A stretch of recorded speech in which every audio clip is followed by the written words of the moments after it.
All right, so this is the first of a two-part series on sectionalism. We've talked about this a little bit before, especially in class, but also in the last video when we were discussing a couple of things that were happening in terms of the growth of nationalism in the United States. There was a couple of allusions to increasing tensions, regional tensions. And just a reminder, when we talk about sectionalism, we're talking about feelings of loyalty to one particular region as opposed to the nation as a whole, which would be nationalism. We are going to talk about the North, the South, and the West, but know that usually when we're talking about sectionalism, we are talking about particularly the tensions that are created out of the differences between the North and the South. So in this section, we're mainly going to talk about the North, and in the next part of this series, we'll talk about the South and the West. By 1828, the United States had experienced its 50-year anniversary, which is a long time in a relationship, but it is not a long time in terms of a country. So, nonetheless, the country, remember, was referred to as the Great Experiment. And the fact that the United States had survived these 50 years and had a flexible constitution, had a government that shared power between the national and the state government, was able to peacefully transfer power and have elections and hold elections that, for the most part, everybody adhered to and felt were fair, is a pretty significant sign that that great experiment was working. But it is also important to keep in mind that this is still an extremely fragile union. America is still figuring itself out during this time period, and there are several changes that are really going to put a lot of strain on the American government as well as its population. And so that's really what we're going to be focusing on in these discussions. So let's talk about the North. The northern portion of the country in the early 19th century contained two parts. The Northeast, which included New England and the Middle Atlantic states, and the Old Northwest, which stretched from Ohio to Minnesota. And remember, we refer to that as the Old Northwest because the United States kept expanding west. And so the western border by this time period is different than the western border of America when America was first founded. The northern states were all bound together by transportation routes and rapid economic growth based on commercial farming as well as industrial innovation. And while manufacturing was expanding, the vast majority of Northerners were still involved in agriculture. Okay, so we still have an agricultural society. It's not that Samuel Slater comes over with the plans for textile mills, and then within a year, everybody has factories. No, this is a transition that happens, and so the North is still farming, particularly the Northwest. And this is the most populous section in the country as a result of both a high birth rate and an increase of immigration during this time period. Originally, the Industrial Revolution centered in the textile industry, as we talked about last video. But by the 1830s, northern factories were producing a wide range of goods, from farm implements to clocks to shoes. And so with this increase of wage labor, it's not surprising that there was also an increase in the development of unions within the Northeast.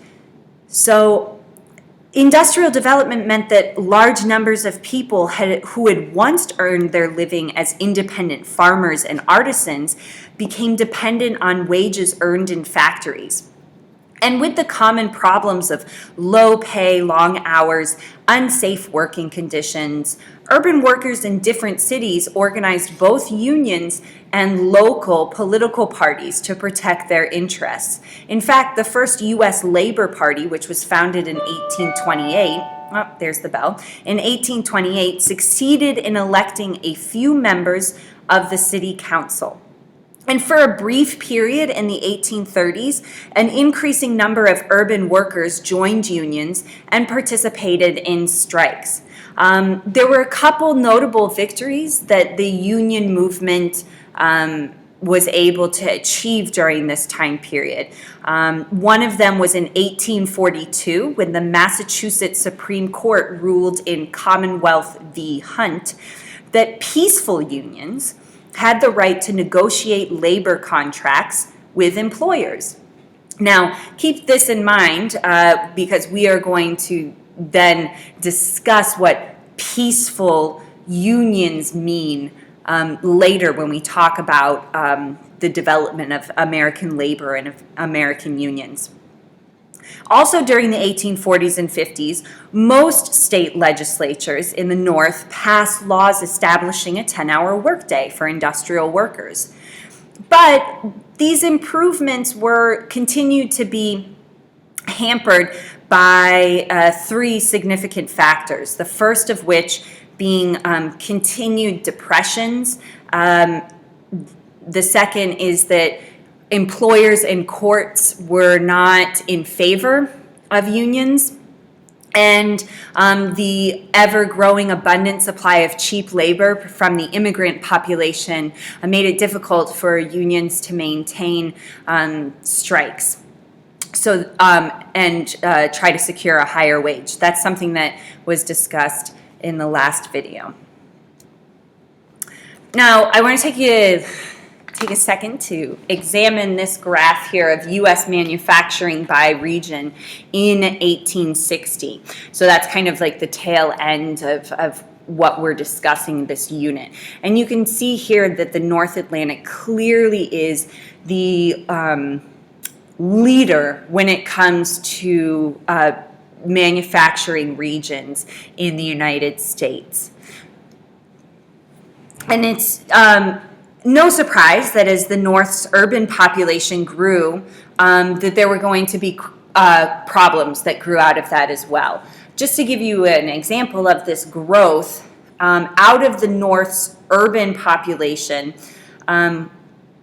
this grew from approximately 5% of the population was living in urban centers in the North in 1800, and then by 1850, 15% of the North's population were living in urban centers.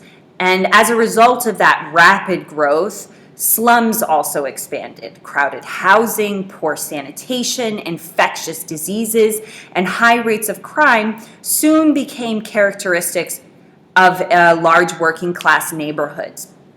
But with all that in mind, the new opportunities in these cities offered by the Industrial Revolution continued to attract both native-born Americans from farms and immigrants from Europe. So the benefits offered in these cities was enough to outweigh the kind of downsides of having these crowded urban centers, and they continued to draw people. A group that we're going to talk more about later is the African American community, and the 250,000 African Americans who lived in the North in 1860 constituted only 1% of Northerners, but they represented 50% of all free African Americans. And I say free very loosely here. They are not in bondage, but they're not considered citizens or even equivalent human beings at this point. They have more control in keeping their family together, and some are allowed to own property and even open and establish businesses in their communities. But they are still second-class citizens, or not even citizens. They are not able to vote, are not represented in courts or in legislatures, and that continues to make it difficult for African Americans for advancement in African American freedoms. Also, those living in urban centers faced continual tension between races because of the way that the industrial system was set up. Many manufacturers would not employ African Americans. Union members would not allow African Americans to join their unions, so they also were not only lacking in employment opportunities, but lacking in representation of unions in order to kind of advance their rights within a manufacturing center. And also they had to compete against the growing immigrant population. Usually they competed against particularly the Irish. And frequently when people did employ African Americans in manufacturing, they did it whenever there was a strike. And remember, a strike only works if everybody refuses to work. And so if a company employs somebody else during that time period, then the company will continue running as normal, and the ability for a union to get its demands met is completely limited. We call people labor unions call people that cross the picket lines and work during a strike scabs. And one way to remember that is a union is trying to, when they go on strike, is trying to basically create a wound in the business by shutting it down, essentially. And if people then continue to work, then that wound gets scabbed over, and it is not as severe to the employers, so it is not as effective to the unions. And again, that tension, that system continues to create immense tension between particularly the Irish, the white working class, and the black working class in the North. The Old Northwest consisted of 6 states west of the Alleghenies that were admitted into the Union before 1860. So these states were Ohio, Indiana, Illinois, Michigan, Wisconsin, and Minnesota. And these states came from territories formed out of land ceded to the national government in the 1780s by one of the original 13 states. And remember that much of this land is land that the United States government took as a result of conflict with Native Americans living on that land at the time.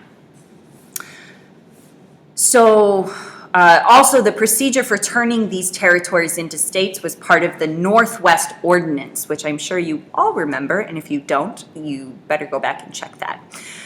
In the early years of the 19th century, much of the Old Northwest was unsettled frontier. And the part of it that was settled relied on the Mississippi River to transport grain to southern markets via New Orleans. But by mid-century, this region became closely tied to other northern states by 2 factors. One, the building of canals and railroads that established common markets between the Great Lakes and the East Coast.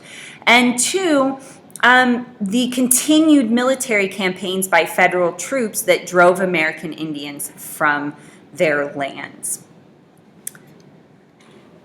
In terms of agriculture in the states of the Old Northwest, crops of corn and wheat were very profitable. And using the newly invented steel plow by John Deere and mechanical reaper by Cyrus McCormick, a farm family was more efficient and could plant more acres, and needing to supplement its labor only with a few hired workers at harvest time. Part of that crop was used to feed cattle and hogs, and also to supply the distillers and breweries with grain for making whiskey and beer. Farmers, of course, shipped that grain quickly to cities to avoid spoilage. You can't have ruined whiskey and beer, but you don't know what that's like because you're not 21. Also important to note, it's just kind of like a small effect, well, not so small effect, of the Industrial Revolution and the improvements in transportation. Small villages and towns grew into thriving cities after 1820 as a result of new transportation lines. Buffalo, Cleveland, Detroit, and Chicago on the Great Lakes, Cincinnati on the Ohio River, and St. Louis on the Mississippi River all became larger cities because they were hubs connecting the East and the West by railroads and canals. So let's talk about immigration, which certainly remains a very important topic in present-day America. We're going to talk now about where the history of American immigration came from, both its feelings of acceptance and denial of immigration. In the 1820s, about 8,000 immigrants arrived from Europe, but beginning in 1832, there was a sudden increase. After that year, the number of new arrivals never fell below 50,000 a year. And in one year, 1854, it climbed as high as 428,000 in one year. From the 1830s through the 1850s, nearly 4 million people from Northern Europe crossed the Atlantic to seek a new life in the United States. Arriving by ship in the northern seacoast cities of Boston, New York, and Philadelphia, many immigrants remained where they landed, while others traveled to farms and cities in the Old Northwest. Few of these immigrants went to the South because there was, with the plantation system, there was very little employment for immigrants because most of the farming was done by slaves. So the surge of immigration between the 1830s and 60s was chiefly the result of three things. The first, the development of inexpensive and relatively rapid ocean transportation. Push factors like famines and revolutions in Europe that drove people from their homelands. And also the growing reputation of the United States as a country offering economic opportunities and political freedom. The immigrants strengthened the U.S. economy by providing both a steady stream of inexpensive labor and an increased demand for mass-produced consumer goods. So there are several, we're going to talk, immigrants during this time period mainly came from two places, Ireland and Germany. The next big wave of immigration during the bigger industrial revolution that happens at the turn of the 20th century is something that we will discuss later, and that's when we see Italians and other people from Europe coming and Asia coming into the United States. So the first major wave is mainly the Irish and Germans. So let's talk about the Irish. During this period, about half of the immigrants, which is almost 2 million, came from Ireland.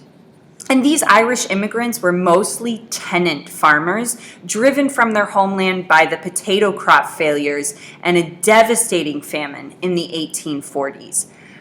They arrived with limited interest in farming, few specialized skills, and very little money. and they faced strong discrimination because of their Roman Catholic religion. Again, remember that most Americans during this time period are Protestant. And we may not think of this as a big tension between Catholic and Protestants today, but this was one of the major civil rights issues, essentially, during this time period, is kind of a way to equate it. The Irish worked really hard at whatever employment they could find, usually competing again with African Americans for domestic work and unskilled labor jobs. Faced with limited opportunities, they congregated for mutual support in northern cities like Boston, Philadelphia, and New York, where they had first landed. And if you ever have a chance to visit Boston, New York, or Philadelphia, there remains a large Irish presence still in all of those three cities, and this is where you can date that back to. Many Irish entered local politics, and they organized their fellow immigrants and joined the Democratic Party, which kind of seems strange, right? Like, why would immigrants living in the North join mainly a Southern farming political party? And the main reason for that is because the Democrats had a long-standing history of being anti-British. And the Irish definitely, especially this first wave that is coming out as a result of the potato famine, definitely have anti-British feelings, to say the least. That would be putting it lightly. Their progress was difficult politically, but they did increase steadily. For example, the Irish were initially excluded from joining New York City's Democratic organization, Tammany Hall. But by the 1850s, they had secured jobs and influence, and by the 1880s, they controlled this party's organization entirely. So Tammany Hall is something that we will definitely discuss more after the American Civil War.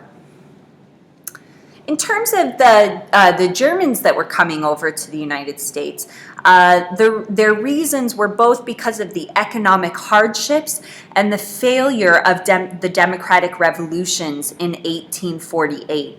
And this led to nearly more than 1 million Germans seeking refuge in the United States in the 1840s and 50s. Most German immigrants had at least modest means, as well as considerable skills as farmers and artisans. Moving westward in search of cheap, fertile farmland, they established homesteads throughout the Old Northwest and generally prospered.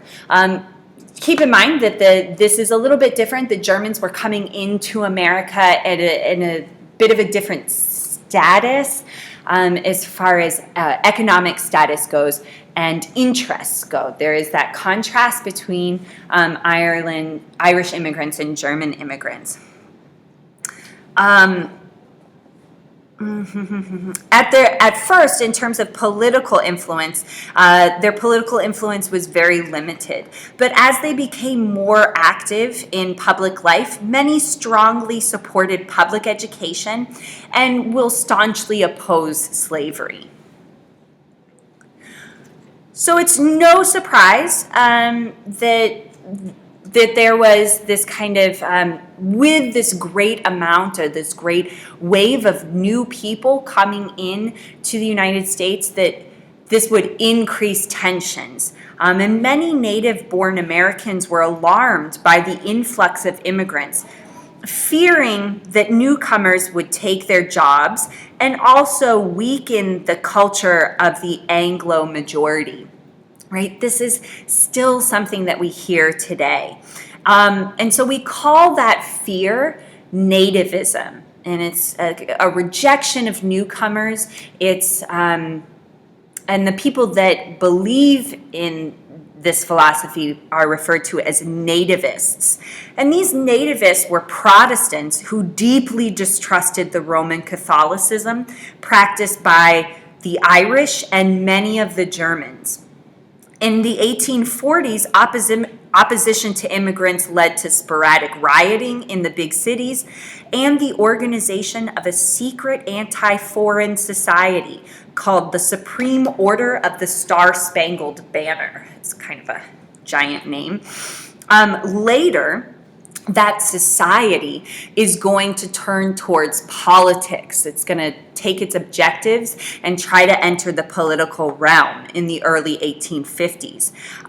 They will nominate candidates for office as the American Party, and they will also later turn into the Know-Nothings, the Know-Nothing Party, which we'll talk about in our next unit. But remember that the American Party, the Order of the Star-Spangled Banner, all these very American titles are usually anti-immigrant. The last thing that I want to end with is a couple of primary sources that reflect nativist beliefs during this time. So what I want you to do is I want you to record in your notes 1, 2, and 3 how each political cartoon reflects nativism. Okay, and just so we're clear, I know some of these are a little more clear than others, but I just want to make sure that everybody sees the basic things they need to see in these political cartoons in order to analyze them.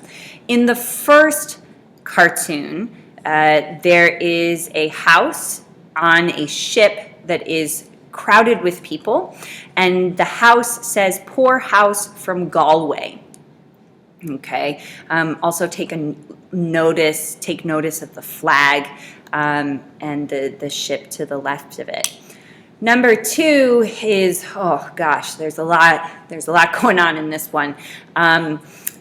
There are 2 men that are sitting on a scale. And on the top of the scale, I don't know if you can really see it, but on the top left side of the scale, it says south. And on the top right of the scale, it says north.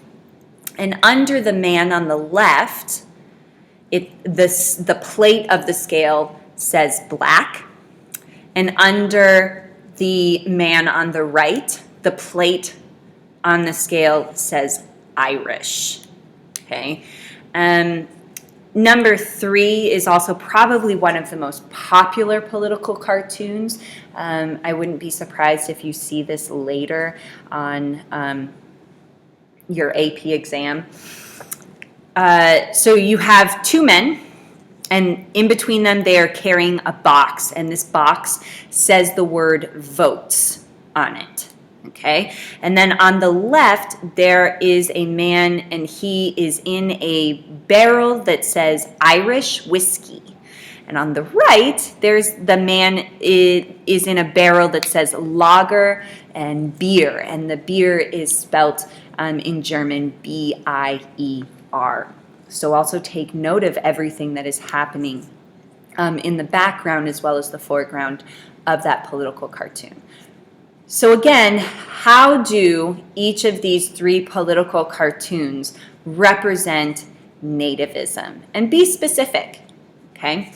All right, next we're going to talk about the South and the West, but that's it for this episode.